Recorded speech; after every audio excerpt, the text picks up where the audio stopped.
What I think makes a good leader is someone who is willing to go out of their comfort zones, someone that has a lot of courage. Many times in leadership, it requires someone to make decisions that other people will not make, and natural born leaders definitely take that initiative to do so. So that's definitely one thing I think. I think people become a good leader over time because they definitely need to learn about qualities of a good leader, and you'll see leadership through experience, and that really depends on the type of connections you have and the type of people that you're around. If you are exposed to great leaders, you want to emulate their qualities. So that it's definitely something that's not natural. Now, I think some people are more prone to be better leaders, but overall, I think it's with experience. I think I'm a good leader in the sense that I have a lot of empathy. Even though I have to make decisions, I do take into consideration people's feelings and the outcome of situations, and I think empathy plays a big role in leadership, something that might be lacking in some leaders and might be destructive in a way. So I think I am a good leader. Helping a bad leader become a good leader requires a lot of patience. It really, if you see a bad leader, if you're training someone to be a good leader, you want to assess how they are first and see what they're lacking. So let's say it's little things like time management. You don't scold anyone for that. Of course, you want to teach them, and that is a big part. Is you don't want to turn anyone off from being a good leader. You want to help them, and you don't want to hurt them. So really, it's about being patient and realizing what they need and slowly adjusting these changes. To overcome obstacles in leadership, I'm going to take it back to what I first said in the beginning, is showing a lot of confidence, maybe even when there's a situation where you don't know what you're doing, and in many cases some people don't, and you just have to play the role of a good leader. When I was a youth group leader my first 2 years of college, there were many moments where we'd have to do a service project and plan something out, or attend a class and teach multiple people, and if you have a bad day, for example, that's an obstacle that you need to overcome yourself, and basically you put on a brave face and you struggle through it, but never show that weakness. I think that's what an obstacle for most people are. I think a leader is someone that really takes the time to build relationships with the people they are leading. I think this is really important because it allows the people to build trust within their leader, and so that they can go to them with anything. I think a leader is also someone that motivates others to do their best and really leads by example and is a good role model for people they are leading. I think some people are naturally born a good leader, but I think some people, or those that aren't necessarily born a good leader, can always learn to become a good one by learning from others. I don't think you are born a certain way. I think over practice and time learning from others, you can always improve. I would consider myself a good leader because I think I really lead by example and always try to be a role model to others and motivate others to do their best and just be a positive person around people. And so I think that makes me a good leader because I would say that I motivate others to do their best.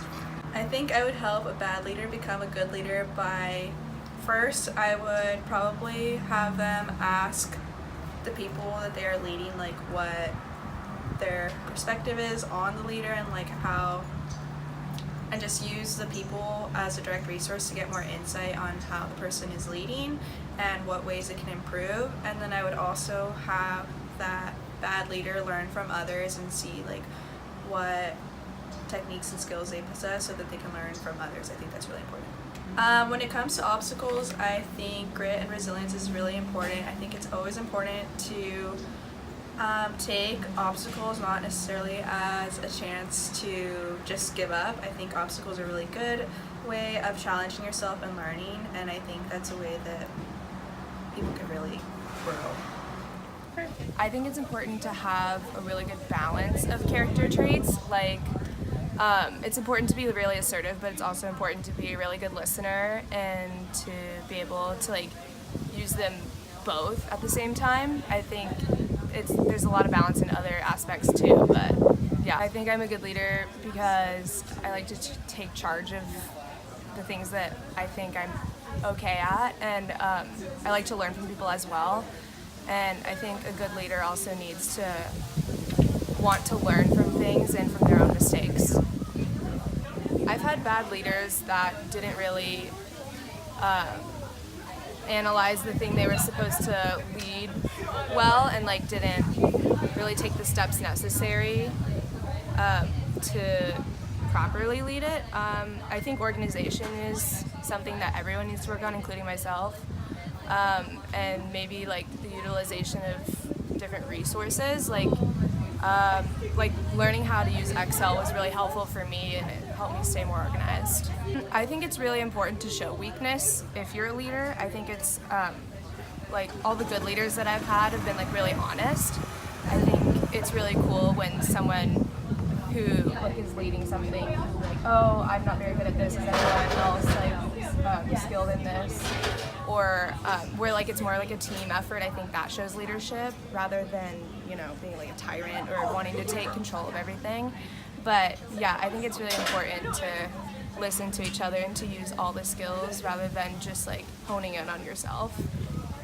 I think a good leader has good communication skills, has the ability to, not even just the ability, but the actual core strengths of integrity and honesty, and has the ability to also take feedback and have open conversations with people below them.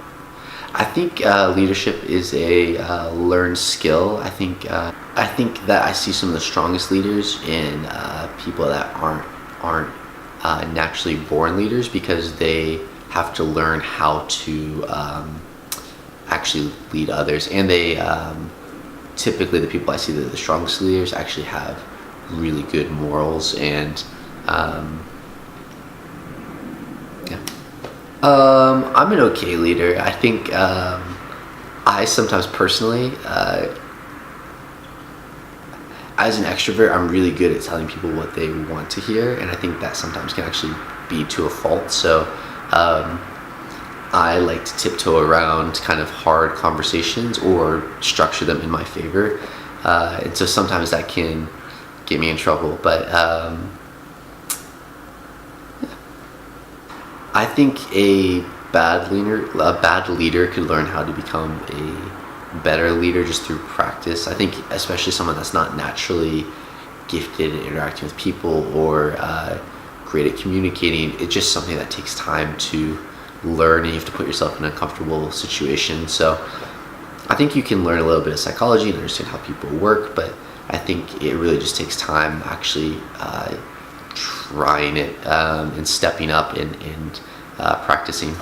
I think there's two facets to overcoming obstacles while still demonstrating leadership. I think the first facet is separating obstacles if they're not related to actually the project you're working on or directly what you're doing. So if it's personal life, separating that completely and finding that line. And I think the second facet is